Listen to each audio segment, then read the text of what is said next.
Os yw'r moddion mae'n gwneud chi deimlo'n wael, ni'n gofyn nawr ar fyrder rhowch wybod yn ddi-ffail. Ac wedi cael y bigiad a chi ddim yn teimlo'n grêt, mae tîm y Cerdyn Melyn am wybod hynny yn straight.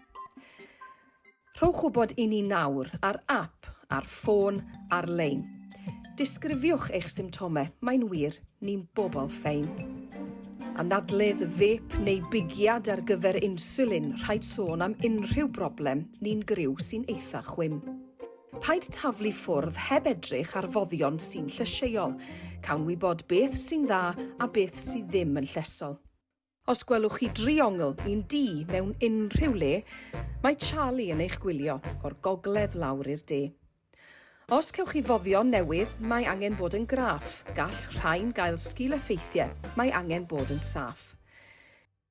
Bydd moddion siŵr yn saffach o weld beth maen nhw'n gwneud. Mae'n bwysig i chi rannu, mae'n bwysig i chi ddweud. Y frech, cur pen a chwydu neu deimlo braidd yn chwil. Mae tîm y Cerdyn Melyn yn wir yn 1 o 1000.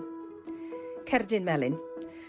Rhowch wybod i dîm y Cerdyn Melyn am unrhyw adwaith anffafriol i feddyginiaethau Gymru chi neu unrhyw ddyfais rydych chi wedi defnyddio.